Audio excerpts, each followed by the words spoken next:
जा रे पुओ जा। विक्रम तू बंचीगलु सेटा बड़ कथा। एही गाँरे भाली नामक एक झील रोते रोहिणी नक्षत्र रे जन्मित।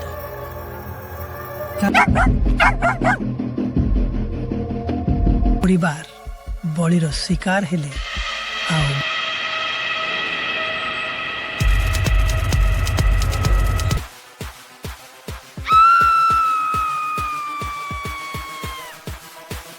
Welcome to the horror house.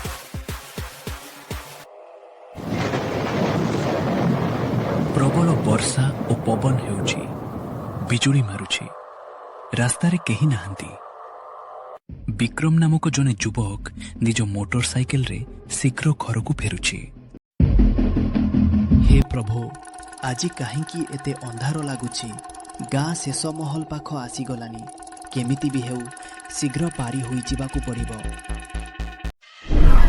माँ भले से आज जेमिति एठू बंची ना जाए।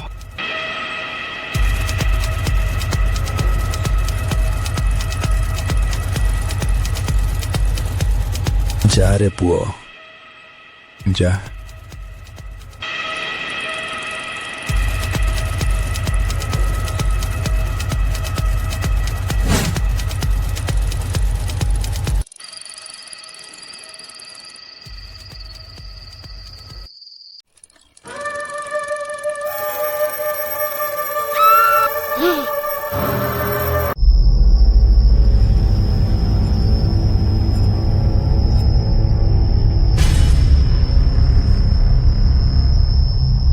सकाळ हेला। गाँ लोक माने विक्रम को सेही गछ मूले बेहोश अवस्था रे पाइले। विक्रम तू बंचीगलु सेटा बड़ कथा। गाँर शेष मुंडरे थिबा अट्टालिकारे बहु वर्षरे तीनोटी आत्मा अछि जे एका पाइले लोकंको बाट भुलेई दिए। जे सेमाने केमिति भूत हेले एवं काहींकी लोकमानंकु बाटबना करूछन्ते। विक्रम तू जो तीनोटी छाया को से दिन बरगछ पाखरे देखिलु सेमाने केवल आत्मा नुहंती, सेमाने एक अधूरा प्रतिशोधर निया। शुण सेही 20 वर्ष तलर कथा। एही गाँरे भाली नामक एक झील रोतिला जी रोहिणी नक्षत्र रे जन्मित।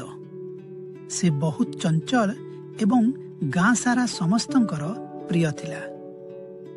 ता बापा जने सरल चाषी थिले एवं माँ घर काम सहित भालीर बहुत जत्न नेउथिले। सेही समय रे गाँ को जने भयंकर तांत्रिक आसिला। से निजर शक्ति बढ़ाइबा पई नरबली खोजुथिला जे कि रोहिणी नक्षत्र रे जन्मित।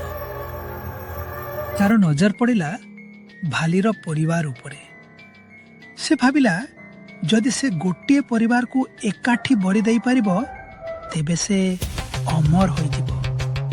इको राति रे जेतेबेले सारा गाँ सोईथिला